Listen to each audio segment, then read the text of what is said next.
Hi friend, welcome to Amazon Lambda. Here we are going to learn what is Amazon Lambda or serverless computing, or in other words, function as a service. We will explore what Lambda is and how we can build complex applications based on Amazon Lambda. Amazon Lambda runs code in response to events that are triggered based on certain conditions. So what is an Lambda? Just for a theoretical understanding, Lambda runs stateless request-driven code called Lambda functions.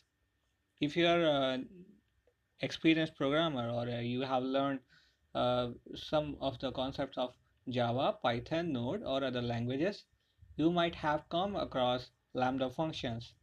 In Java 8, it supports Lambda function, but in Java 7, it does not support Lambda.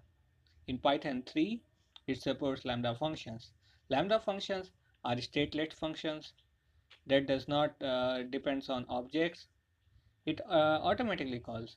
It is request driven code and it can work on clusters. It does not need to be processed on a single processor. So it is an in-depth study. You can define AWS Lambda functions based on either of these three languages, Node.js, Java, and Python. The Lambda functions are triggered by events that can be state transition from one state to other state based on other AWS services that may include kinesis, streaming analysis, pipeline, cognito, and other services. You only need to pay for the request serve and the computation time. You don't need to pay for an isolated task or for hosting your entire process. When a request is made or served and a computation is required, you need to only pay for that certain time period.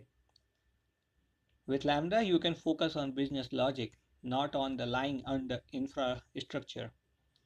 You get focused to your code and you just improve your code.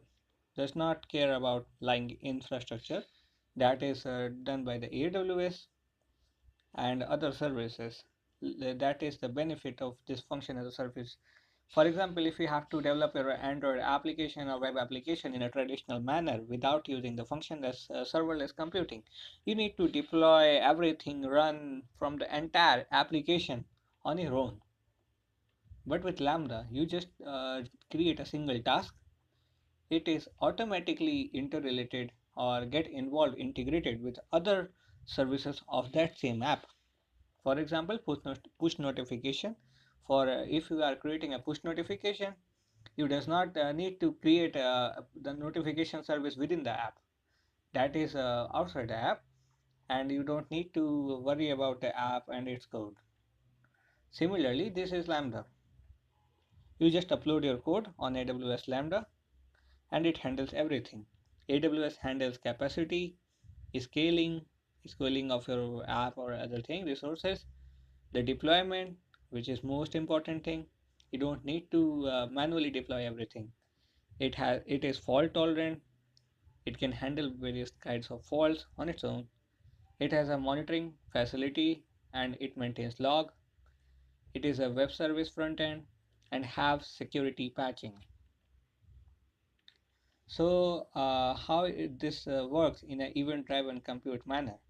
So AWS Lambda comes with two fundamental components, that is Lambda API, as you can see in the center, and Lambda containers. So how they work with a trigger or invoke function request. When an invoke function request is made, you can see on the left hand side of the screen. When an invoke function request is made, it invokes a request or generates a request to the Lambda API that creates a reuse container and passes it to function A that resides in the Lambda container, the function that you define based on Lambda API. The function processes the result and returns it to Lambda API. The Lambda generates the response code, the response thing, anything with that is response.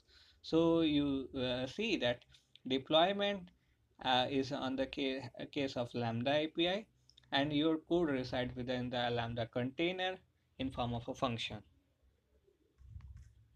So how it works? For more example, you just need to upload your code to AWS Lambda.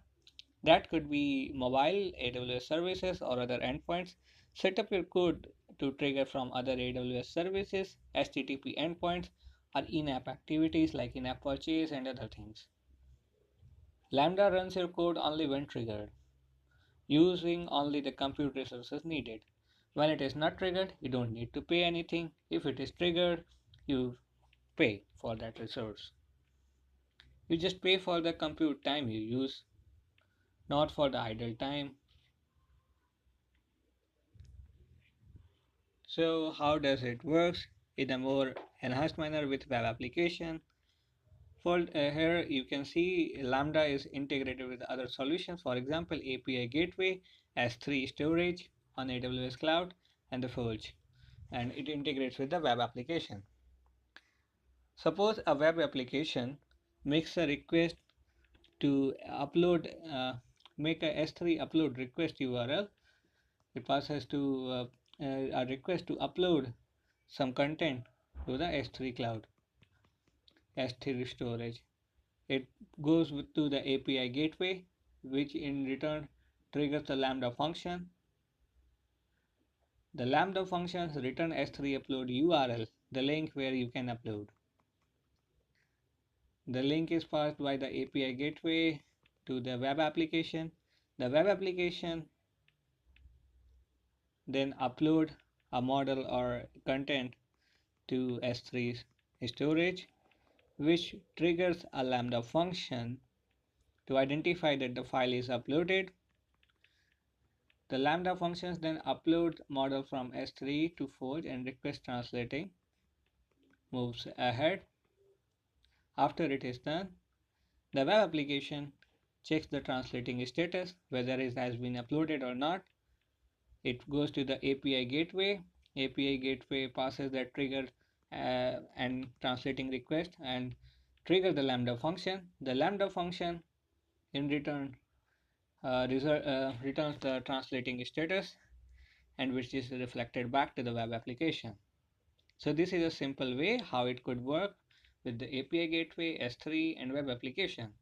Similarly, we can involve it Lambda with a wide range of services and applications to provide a huge range of solutions on various scenarios. Let's see some previous stats about the usage of serverless computing frameworks or facilities provided by different cloud vendors. As you can see, AWS Lambda is far ahead from other services. Almost 77% of the users of the FaaS function as a service or serverless computing prefer AWS Lambda, and they would prefer in the futures too. Although they would like to try some new platforms like Apache OpenWhisk that runs over IBM Bluemix Cloud, the Google Cloud Foundation, the Azure Functions, Serverless Framework, OpenFaaS, and other things. But AWS Lambda is far ahead among them. So you can trust AWS. It is updated regularly. Let's take some examples. For example, if we are willing to build a weather application, how we can do so? For example, in our weather application, we need to be notified by the weather. We first need to create an S3 bucket for front-end code for weather app hosted in S3.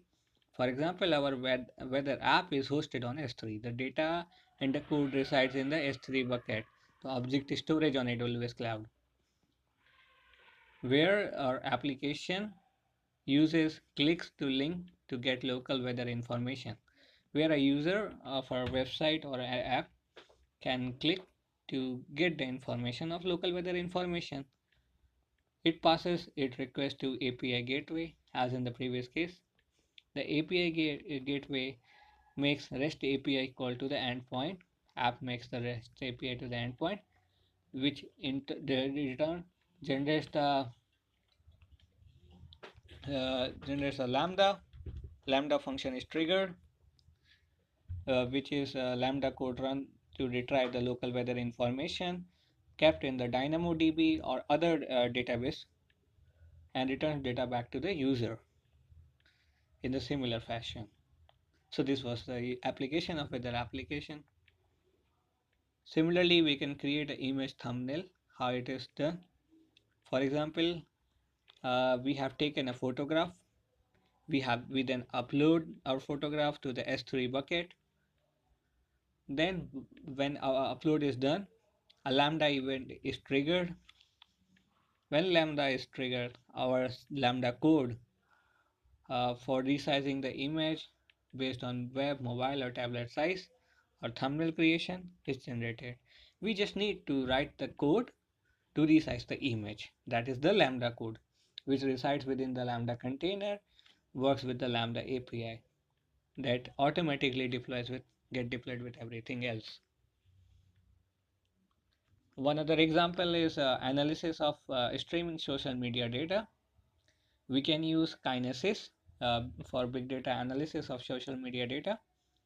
The Kinesis gets the social media streams loaded into Kinesis in real time. The social media content from Facebook, uh, LinkedIn, Twitter, and various other sites get loaded.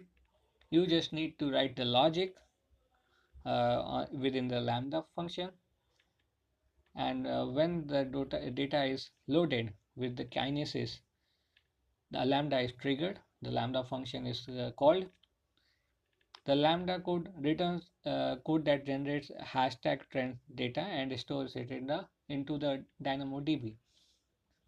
It may You may define the certain hashtag trend. For example, if you want to analyze a single hashtag, for example, hashtag Trump for president, or then you can fetch all the information what people are saying based on this hashtag, and all the information that is analyzed by the Kinesis is kept to the DynamoDB for further analysis. The social media trend data immediately available for the business under the query.